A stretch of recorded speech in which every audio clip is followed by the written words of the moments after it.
Good to go? Yeah, we here. Welcome, old family and new family, to Cipher Scholars, episode 5. This is your co-host with the most, Brandon White, or Bushido Garvey, as I'm known in many MC circles. It's your boy Rob Blow on the board, behind the bow on the deck. Yes. Action Rec. Yes, for those who don't know, Cipher Scholars is the show that's part education, part hip-hop, all culture. Peace to Sister Tondo for already tuning in on the Facebook Live, and everybody else will be tuning in on Facebook Live. We appreciate you very much. And I apologize on my Facebook people who were looking at my stats earlier.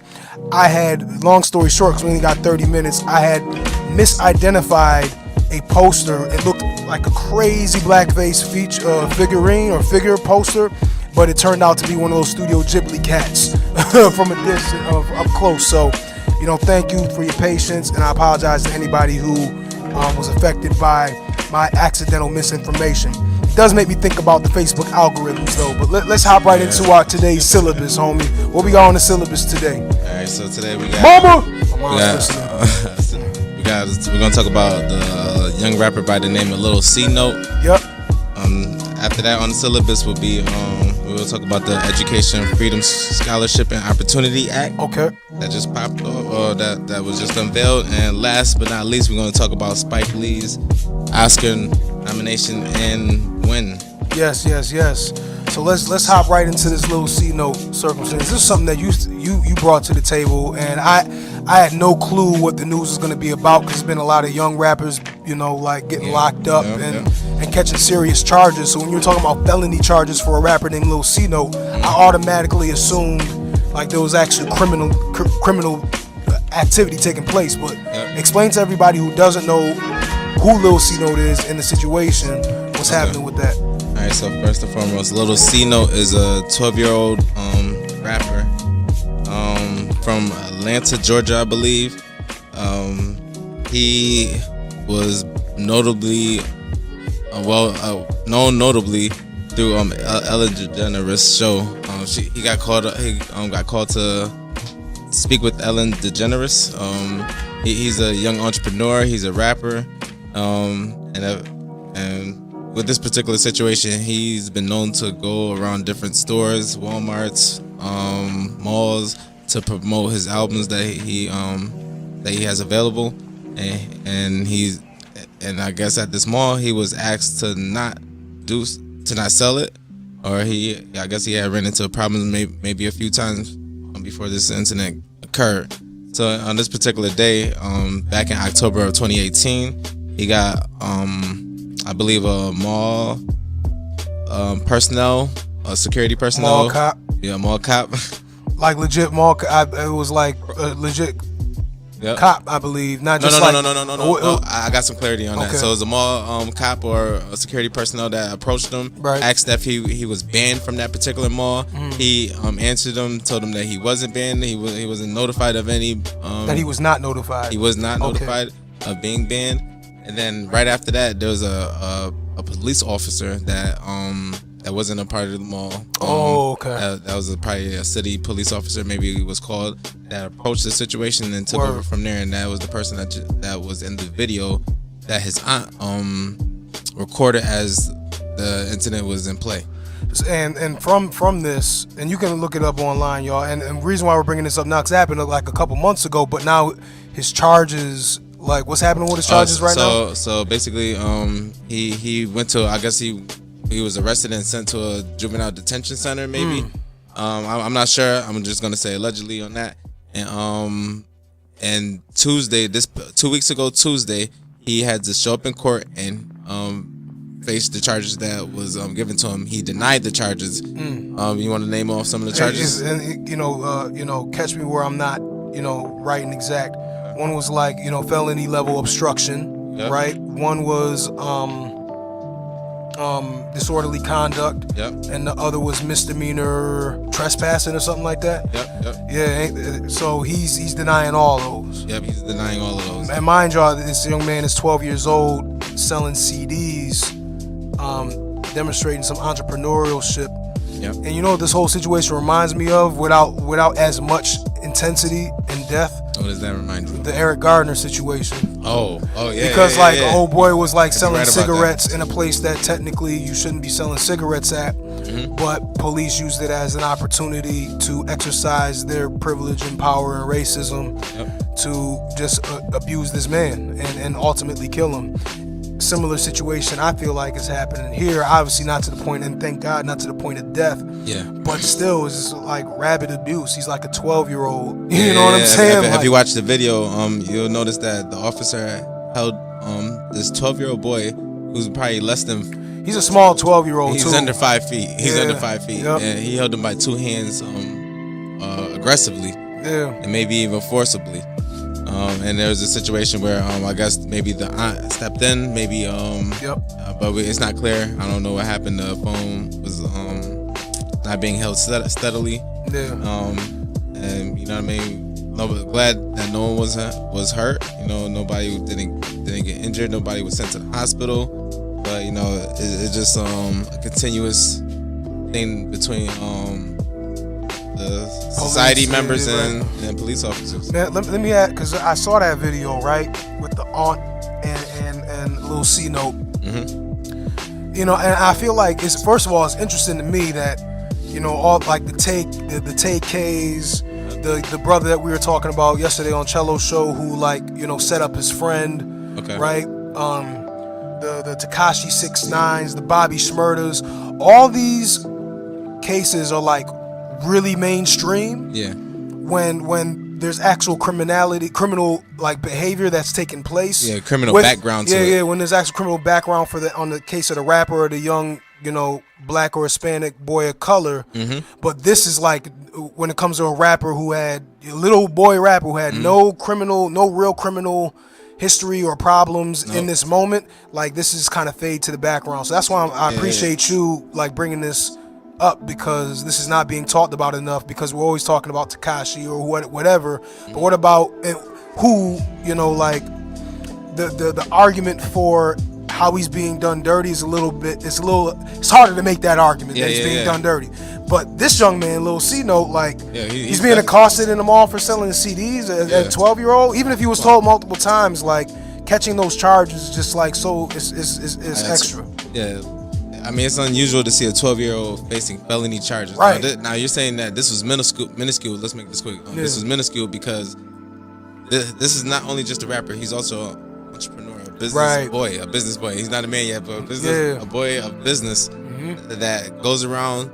He has a pitch perfectly down, well-spoken, very educated. It seems. You know what I mean? And he makes a lot of money doing what he does. He made.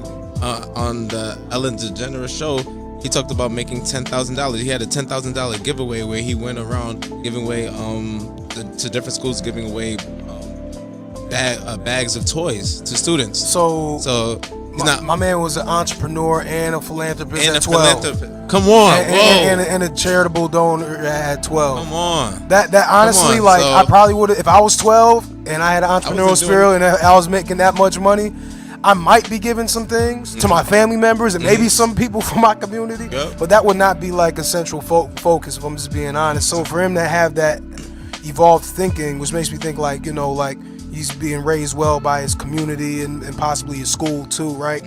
For him to have that, and that is the thing that gets attacked. You know what I'm saying? Like just because it's like not technically in a space where it's just really corny, and it just reminds me of how, you know, like, whether we do things opposite of the book, kind of by the book, or really by the book, we're a problem. You know? It's like you're going to ruffle feathers regardless of what you do, man. So you just got to be well-read, you got to be well-educated, and you got to be on your toes, stand on your square. But just real quick before we move on, you know, some of the people that's backing them is Bootsy, the rapper Bootsy. Yeah, Bootsy, right?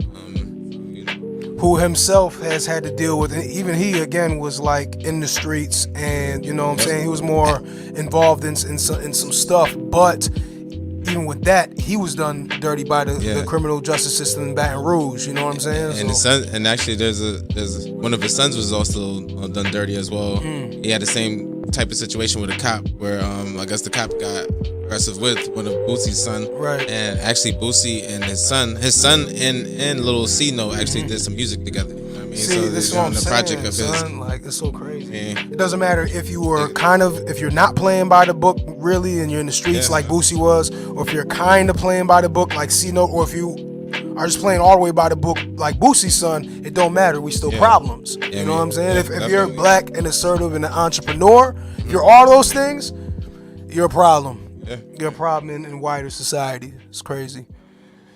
Hey, peace, Lou. Good to see you, man. So we'll keep up on the story. Hopefully he gets his justice, and hopefully his some of the things that he's doing will take flight as well. Get notification. Indeed, and I'm hoping that the same way that the hip hop community embraced 21 Savage in terms of like getting him all the legal aid that he needed to make sure his situation was straight, I'm hoping that the more affluent parts of the hip hop community are providing education and resources for this Lil C Note brother, because this is absolutely ridiculous. Yeah, definitely. I think a lot of Atlanta rappers should back him up because he's definitely a good guy that already gave back at 12 years old. You got rappers that's complaining about some rappers that left the hood and never gave back. You know what I mean? This guy's already giving back, and he can't even get a chance. He could probably leave the hood, but he's a young guy. You know what I mean? He's still going to school. Yep. Like, Lord knows, when he beats this, I'm speaking that into existence. When he beats this, I can't wait to see what kind of MC and community member he's going to be 10 years from now, 20 years from now, 25 years from now. Like, you guys got to check him out. Please check him out if you can. Yeah, I'm gonna have to check out his music, because I didn't hear about it until you brought up the story, which is wild to me. But yeah. So speaking of K through 12 age children, let's talk a bit about what the supposed opportunity is for K through 12 students that's popping right now. The EFS, the Education, Freedom, Scholarship, and Opportunity Act that your girl Betsy DeVos is passing. So for those who start yawning with education talk, just rock with us for a second. Because this is a little. This has a big, potentially a big impact on how our babies get education. All right, so the Education, Freedom, Scholarship, and Opportunity Act is an act that helps to create a federal tax credit. Right. And the credit is provided from taxpayers that usually donate to scholarship granting organizations. So they're the ones that's gonna donate into the that's gonna be able to create the federal tax credit. This federal tax credit which is the money, I guess it'll be over a 10-year period, maybe. Yeah, they said 10 years, right? Maybe $5 million up to $10 billion. I mean, $5 billion a year, right, up to 10 years. Yeah. Okay. Well, anyways, regardless, either 5 billion or maybe 10 billion. Ted Cruz is saying 10 billion. There's articles saying 5. Government website that says 5 already billion. Contradictions, but yeah, you're getting some contradictions already. But regardless, this money will be given to states that want to partake in it. This is as they will say, a opted legislation or a voluntary type of legislation that will allow states, students, and schools to partake in if they would like to. It's once again, it's a controlled and administrated by the state.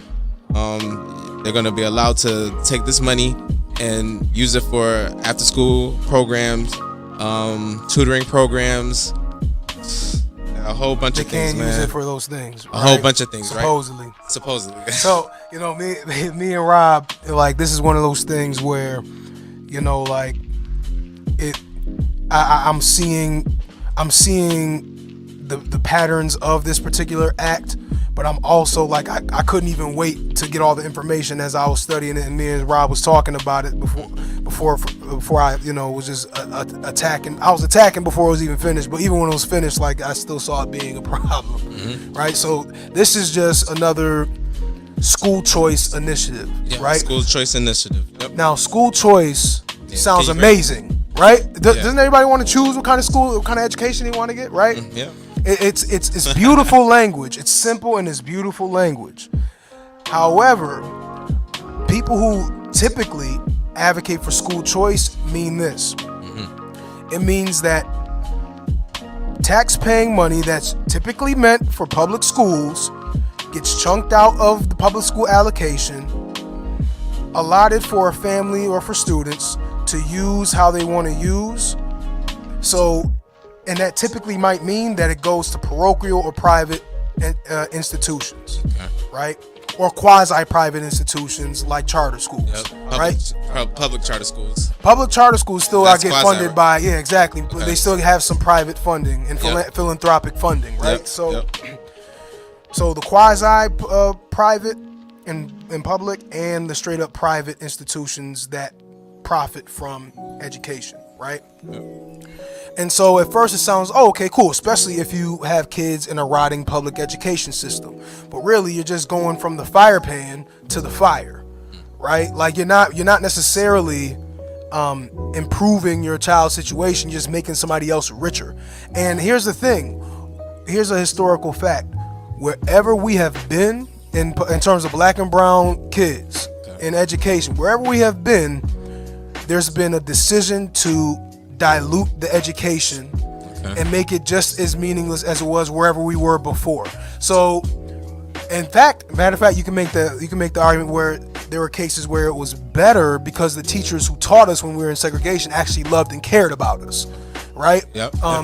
Teaching or learning was a revolutionary act and taught as so when with love and with joy. Yeah. Even if it was undersourced and things were not, fair, that piece was there.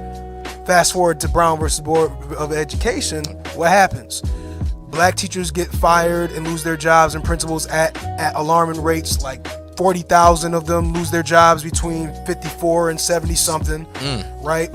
White teachers come in, many of these white teachers don't want to teach black kids, but now that the school systems are integrated, they have no choice. So again, the quality of the education is lowered, and the white folk move out of the city anyway. So we're left with white folks, many who have issues with race and bias, and a system that's laden with race and bias, still educating our kids. And so again, like, integration happened, but guess what? They're still under-resourced. There was a report that a colleague of mine put out that there's still a difference there's a $23 billion difference between what predominantly white districts receive or white counties receive and what predominantly like students of color receive. $23 billion still. So like this whole idea of school choice, let's say everybody in Rochester, which is majority black and brown, says, oh, word, we can just, use this voucher to go to this private institution or this semi-private institution. They're gonna like not provide what we need anyway. You know what I'm saying? Like, so that's kind of what I know that went on for a while, but that's kind of my thinking. So like when people talk about school choice and make it seem like, really it's just a different type of, it's another fang on the same snake. You know what I'm saying? It sounds to me it's just it created a pocket full of money that they're gonna just throw on different programs and different schools, states, and they're gonna just use this to create more resources with it. And those resources could provide for like the restorative programs that's up and running in New York State. They could, but you know what I mean. Yeah, but and here's a big secret too that I've been learning. With the exception of a couple, right? Students in private education environments aren't necessarily even getting the better quote unquote education. It's not even necessarily more rigorous. It's not more challenging. You know what I'm saying? Maybe they're more connected and more privileged. But think about it. If you already have those connections and privileges, what you need more academic education for? You already set up. Yeah. I mean, so they're not failing, right? Their graduation rates are high. The they're performing at a higher rate. At now, a higher rate. Some of that might have to do, and it's a sticky thing. Some of that has to do with, again, like the way that we test is more. It's more acclimated to socioeconomic norms that reflect middle class Western values, right? So you're able to go through that. You're able to have this belief like, oh, okay, if I pass this, I'll be all right because I've always been all right. My family's all right. I'm okay. I'm floating through school okay. I've never been given messages to make me feel otherwise, right? But again, if you are not in that boat, right, and then all of a sudden you're a bunch of us are floating into these private or semi-private institutions, then they're just gonna dilute what we do. Literally everywhere we go, the resources bounce. Yeah. You know what I'm saying? So is that what you're saying? Are you saying that the Education Freedom Scholarship and Opportunity Act is going to undervalue the public schools work? Yes, and let me tell you, public schools in America are a hot mess anyway. I'm not sitting here saying like, oh, you're damaging these perfect public schools. Like, that's not what I'm saying, right? Because and this is what's so tricky about it, because there's a lot of I'm not even a parent, so I can imagine the frustration. Yeah, I can imagine the frustration and feeling like, you know what, I have to hop over. If I get an opportunity to leave, I will. Right, the public education system. But like, again, you're lining somebody else's pockets and you're not guaranteeing a better education. It might be better in some regards, but it might be worse in others.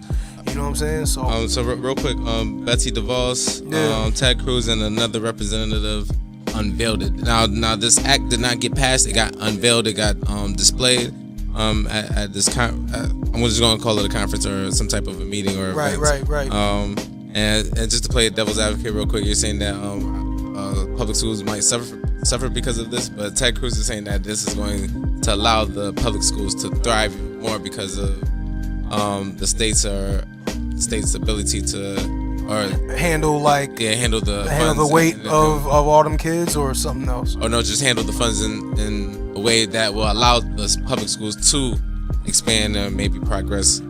Okay. Whatever. But I'm just saying. I'm just saying that. Just that's what he said. I know that's what Ted Cruz said. Just to play the devil's advocate real quick. Ted Cruz has proven himself to be a notorious liar, right? And be inconsistent with his facts when pushing an agenda. He's never shown interest for the advancement of his own people, right? Yeah, he's Cuban, right? He's 100% cubano, but he plays opposite frequently. You know what I'm saying? Yeah. And has had a lot of anti-immigrant rhetoric and thoughts and policy pushing, right? So I have a hard time believing that this man is looking out for those young kids who are being detained and are learning English as a second language, or are just living a working class or lower income lifestyle. I have a hard time believing he's looking out for them when this whole school choice movement has proven itself to be a cash grab. Now, again, I'm not necessarily defending public education needs to be overhauled, but not through the money grabbing of the school choice voucher movement. There does need to be, and here's the thing, like, I get the desire to have options, but doing it through this way, like, those who have power are not using it for our benefit. You know what I'm saying? So we need to be really careful about that. I see what you're saying, and I do agree with you. But next on the syllabus now, man. What time? We got like 6 minutes. Okay, all right, let's get into it, man. We got our boy Spike Lee, man. Yes. Salute to Spike. Salute to your boy Spike Lee. Yes, yes. Even though he's pieces to tea. I mean, I love Spike Lee, but he does have some little faults about him when he does speak on certain topics and stuff like that. I did have some problems with him in the past when he spoke on certain topics. Yeah. Okay. I'm not gonna jump into that right now. Yeah. But he won what, best screenplay for Black Klansman? So officially he won the best adapted screenplay for the movie Black Klansman. He won an Oscar. After what, 30 plus years of being a director? Yeah. Making some classic movies. Yeah, long overdue. Yeah. All the works he has put in, the work that he has put in for years, the money that he has put, his own money that he has put up, right? Right. Then he put up his own money. Yep. A lot of people don't talk about that, man. Like, just got to that point. My fault, because I'm cutting you off. My fault. No. What's it called? That's back to the whole entrepreneurial spirit that we were talking about with Lil C Note. And even then, like, he was an independent filmmaker, really doing for self-determination, all of that, right? Making beautiful movies, well received, but not getting the accolades or awards. Yeah. And you know, like, it's been widely speculated about like why that was/is the case. I think that might be in the same line of like Lil C Note, where just like being black, assertive, and independent is a threat. And so, like, to mainstream America. So, like, you know, now 30 years later, and Black Klansman, I haven't even seen it, but I heard it's like a really good movie. So it's not like he's winning an award for like a whack movie. Yeah, I heard that was good. After the other movie that he dropped about Chirac. Oh, Chirac. That's the one I was talking. That's the one I was talking about. That's like, the only. I feel like that's the only time. He had his little obstacle he had to deal with when he dropped that movie. You know what I mean? And he made his comments on it. Yep. Whatever. I mean. Yep. But yeah, I'm happy for Spike, man. That's huge for hip hop too, because Spike was like one of the first directors to really take on hip hop culture. Matter of fact, and somebody correct me if I'm wrong, I'm sure they will. I believe he directed the White Lines video for Grandmaster Flash and the Furious 5. Roger.